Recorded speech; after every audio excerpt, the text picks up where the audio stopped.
ಈ ಯಂಗ್ ಏಜಲ್ಲೇ ಎಲ್ಲ ಅನುಭವಿಸಬೇಕು ಅಂತಾರಲ್ಲ ನೋಡಿ, ಅವರದ್ದು ಹಿಸ್ಟ್ರಿ ನೀವು ನೋಡಿದ್ರೆ, ನಾನು ಹಿಂದಿನ ಕಾಲದಲ್ಲೂ ಕೆಲವರು ಹಾಗಾಗಿದೆ, ತುಂಬ ಶ್ರೀಮಂತರಾಗಿದ್ದಾರೆ ಬೇಗ. ಆದರೆ ವಯಸ್ಸು ಆಗ್ತಾ ಎಲ್ಲ ಕರಗಿ ಹೋಗಿದೆ. ಆ್ಯಕ್ಚುಲಿ ನನಗನ್ಸಿದ್ದು, ಇದನ್ನು ಸರಿಯಾಗಿ ಅರ್ಥ ಮಾಡ್ಕೊಳ್ಳಿ ಎಲ್ಲರೂ, ಇವತ್ತಿನ ಜಂಜಿಗಳು ಅರ್ಥ ಮಾಡ್ಕೊಳ್ಳಿ. ಶೋಕಿ ಒಳ್ಳೆ ಕಾರ್ ನಿಮಗೆ ಬೇಕಾಗಿದ್ದು ಆ್ಯಕ್ಚುಲಿ ಇವತ್ತಲ್ಲ. ಇವತ್ತು ನಿಮ್ಮ ಕೈಲಿ ಸಾಮರ್ಥ್ಯ ಇದೆ, ಬಸ್ ನೇತಾಕೊಂಡು ಆದರೂ ಹೋಗ್ಬೋದು. ವಯಸ್ಸಾದ ಮೇಲೆ ಆಗಲ್ಲ. ಇವತ್ತು ಯಾವ ಬಟ್ಟೆ ಇದ್ರೂ ತೊಂದರೆ ಇಲ್ಲ, ಚಳಿಗೆ ಏನು ಬೇಕಾದ್ರೂ ನಾವು ಮೈ ಒಡ್ಬೋದು. ಇವತ್ತು ಒಳ್ಳೆ ಬಟ್ಟೆ ಬೇಕು ಅಂತಿಲ್ಲ. ಆದರೆ ವಯಸ್ಸಾದ ಮೇಲೆ ಒಳ್ಳೆಯ ಬಟ್ಟೆ, ಒಳ್ಳೆಯ ಹಾಸಿಗೆ, ಒಳ್ಳೆಯ ಮನೆ ಬೇಕೇ ಬೇಕು.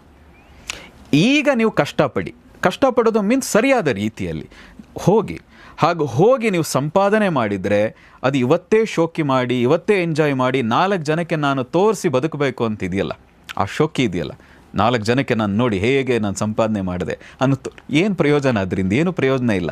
ವಯಸ್ಸಾದ ಮೇಲೂ ಆ ಹಣ, ಆ ಒಂದು ಸೌಲಭ್ಯ ನಿಮಗೆ ಸಿಕ್ಕಿದ್ರೆ, ಎಲ್ಲ ಆಶ್ರಯ ಬೇಕಾಗಿದ್ದು ಆ್ಯಕ್ಚುಲಿ ವಯಸ್ಸಾದ ಮೇಲೆ ಏನೂ ಇಲ್ಲದೆ ಇದ್ದರೆ ನೀವು ಯಾರ ಹತ್ರ ಹೋಗಿ ಕೇಳ್ತೀರಿ? ಎಲ್ಲಿ ಹೋಗಿ ದುಡಿತೀರಿ? ಹೇಗೆ ಸಂಪಾದನೆ ಮಾಡ್ತೀರಿ?